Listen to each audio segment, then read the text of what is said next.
Hi there everyone, welcome back to our channel Solutions. Today we're going to be discussing the spiritual principle behind step 2, which is came to believe that a power greater than myself could restore me to sanity. The spiritual principle behind this step is hope. Hope. Hope. Hope. I hope you feel better. I hope this video goes well. So hope's an interesting one because I don't know if you have the same association with the word. It kind of feels, I think in the way that people typically use the word, like I hope you feel better, I hope you have a nice day, like it feels kind of frivolous. Yeah, I think what we need to understand about all the spiritual principles and all the steps is that it's a program of action. So if I lie on the couch all day and hope I'm gonna get better and like I'm gonna manage this recovery and everything's gonna be okay, I don't think it's gonna work. I think there's an action towards hope. Yeah. And a lot of the time, I struggle with it today, but like in my earlier shares, because like we do these shares on our milestones in recovery, where we reach like 1 year, we do a share, or 18 months, or sometimes 3 months. All of them are a celebration, which is great. And it's to show other people how we manage to do this. I would always start my share by saying, if I could give you one thing in this share, it is a sense of hope, you know? And I got a lot of hope from other people's shares. Look, I mentioned in our introduction share, I mentioned how I got to a point of attempting suicide in the last days of active addiction. And so I can strongly relate to feeling hopeless. Yeah. I mean, so hopeless really, like as I understand, is getting to a place where you do not see the sense or purpose or anything towards life. There's no goal to work towards. There's nothing positive about the future that feels like it's worth attaining or able to attain. And so that sense of hopelessness, if you're early on to recovery, you can probably all strongly relate to. We all know about hopelessness. Hope, on the other hand, is a fresh kind of like introduction to possibility in our lives. Like it doesn't have to continue being that way. We've got proof and evidence of other people who have managed to turn their lives around, sharing their story with us, as Brendan mentioned.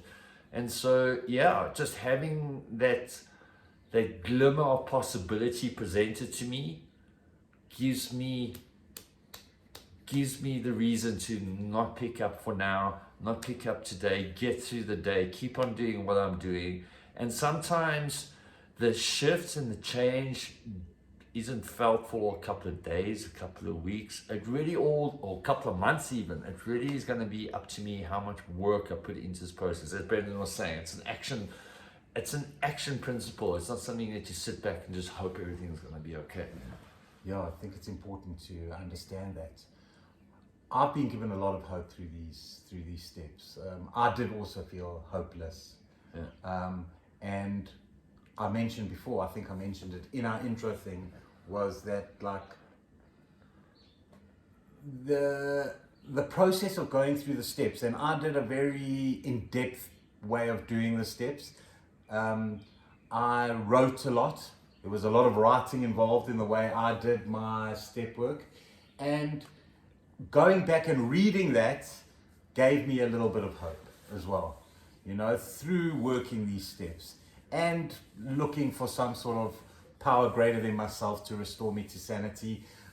When I sought it out, when I looked for it, for that higher power, I got a little bit of hope back.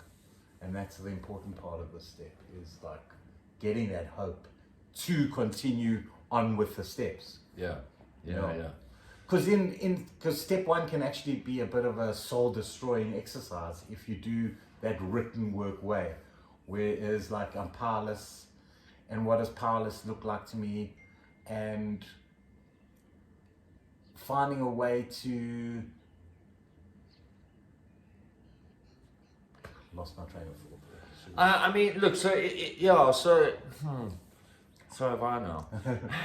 Hold on, pain ends. Yeah, so the initial having to admit, it feels like a life sentence. That was what I wanted to say. So when you first admit that you're an addict without being aware of the solution that is available to you and what comes with that, I think that's why there's a hesitation to say that I'm an addict initially, because it feels like I have, especially because it's spoken about as a disease, right? It feels like now I have this life sentence, I have this disease, my life is gonna just, what's it gonna become of it?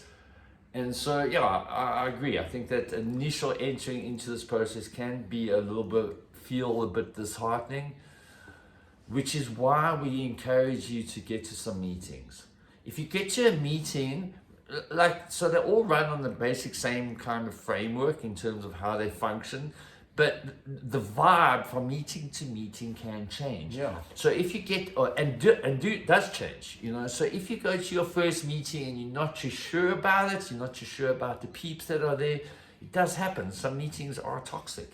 Yeah. Some meetings are toxic. So if the first one you go to doesn't feel right to you, go try another one, yeah? Yeah, I think a meeting is like a person. Like it has its own personality, it has its own quirks, it has its own thing. Yeah. And find one that suits you, Yeah. You will find one that suits you. Yeah. You will find one that resonates with you. You will find one where the people you can understand and get along with. And definitely there's a huge sense of hope. Seeing a group of people, a lot of them with huge amounts of clean time, that are doing so well in life, and there's a lot of hope in those meetings. Yeah, so we've mentioned already that there are numerous different fellowships. And each fellowship, much like each meeting has its own vibe, each fellowship has its own vibe. So, in my first, I would say, 4 years of recovery, there was one particular fellowship with which I tended to resonate with quite a bit. But my association wasn't limited to that fellowship.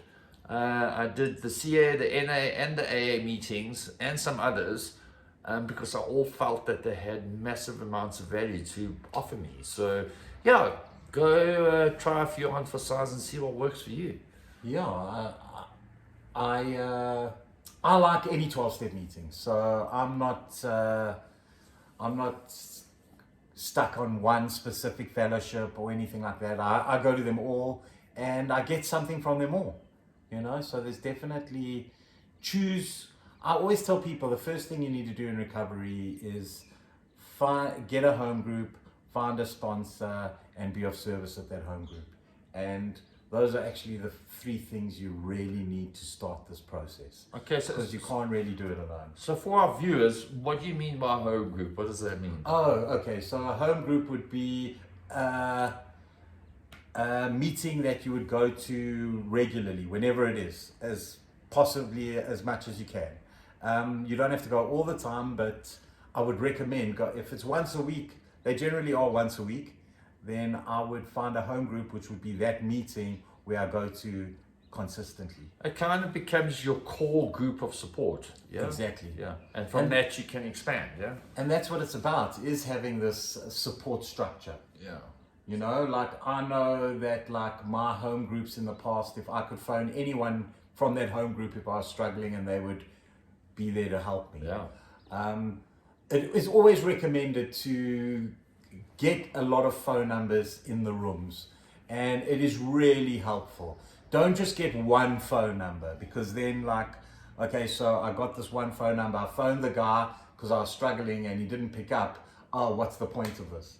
You know what I mean? People have lives, they're busy, they're doing things. Yeah. I would recommend getting 10 numbers so that one of those numbers will work. One of those people will answer. Look, ultimately, you're going to want people. That's the power greater than yourself. Is you're going to want people in your corner through this process, and they're there, they're available to you. It's up to you to make that happen for yourself. You'll find the willingness to be available, by and large, is just such a beautiful thing. You spoke about getting a service position. What do you mean by that? Okay, so at meetings they have different sorts of service positions that you can do there. I found that whatever it may be, some of them's putting chairs out, some of them are talking about the literature that's available, Some of them are secretary, where they handle the money because they're fully self-supporting through their own contributions.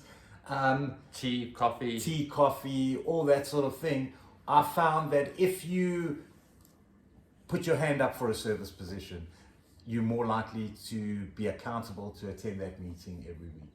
And it just gives you some sort of reason to be there. Yeah. Yeah. Look, I mean, I think that the great thing about Purpose, in a way. it gives you purpose. It helps you get involved. You're gonna find that you get to connect with the other people at the meeting better because you actively involved, and you give, even without even trying or having to work very hard, you're already starting to give back. So maybe without you knowing it, you're already starting to do a step 12. More of that when we get to that. So look, I think by now, hopefully there's a smidgen of hope that you're sitting with. Hold on to that. It just, it's like a balloon. It does get better. Yeah. I think that's about all we have to say about hope. Just that, remember, there is a light at the end of the tunnel, and it's not an oncoming train. Hardy. Well, it always was an oncoming train. Yeah. Thank you for watching this video. If you've enjoyed it, give us a thumbs up, hit the subscribe button, hit us up in the comments if you have anything to add about hope, or if you have other things you'd like to us to address in these videos. We thank you for watching, and we hope you have a blessed day wherever you are. Peace.